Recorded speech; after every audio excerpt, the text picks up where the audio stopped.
Hi there everybody, my name is Domin.zoz. Welcome back to the channel, and if you're new here, I hope you enjoy your stay. Today we're going to focus on one specific art form, that being music, but even more specifically, we're going to break down artists' often overlooked expenses, how locations and cost of living significantly impact an artist's financial viability, and talking about the emotions and mental toll of financial insecurity in the music industry, so that you can have a better understanding of the true cost of creativity. The music industry is frankly an abusive place for artists. I mean, a good amount of you already know this, but to those of you who are in fairy tale land, you gotta understand that they hook you in with fame and fortune and squeeze you for all your creativity until they don't need you anymore.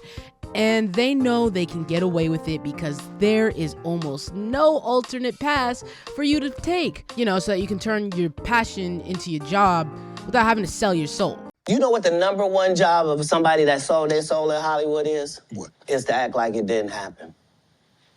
They all do the same job. Why do you think Gary Owen can't cross over and he already white and been in comedy for 25 years? If what I say ain't the case.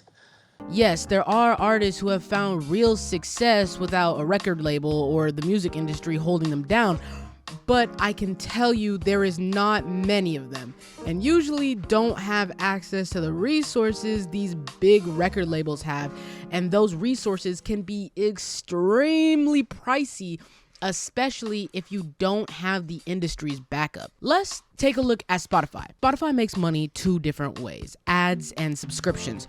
Before the money gets split up, they of course need to cover bills, taxes, and whatnot. In 2022, Spotify had made a total of $11.73 billion. 12.62% of their revenue came from ads, with a total of $1.48 billion. And 87.38% came from premium subscribers, with a total of $10.25 billion. In the same year in the US, Spotify had about 65 million active monthly users.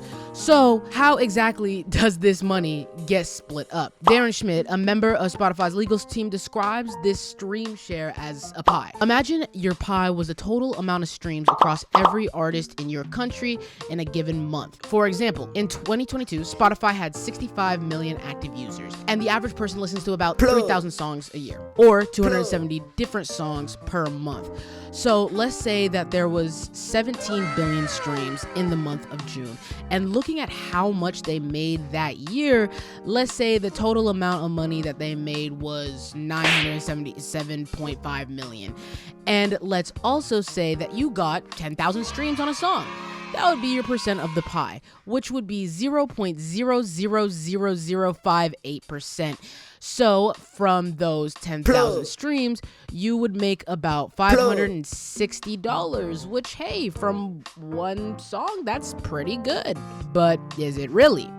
Let's look at the record label side first. If you're signed to a big label, sure, you're basically guaranteed a bigger slice of the pie, but now you gotta share it with the industry. And depending on your size and what label you go with, you're gonna have to give them 50 to 90% of all your revenue.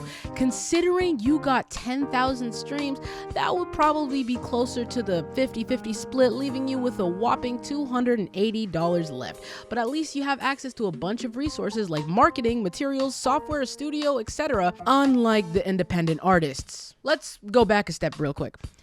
You got 10,000 streams and $560 from that song, but what about the overlooked costs? If you want to get studio time with all the necessary equipment, you would need to pay between $30 to $200 an hour, depending on the area you live.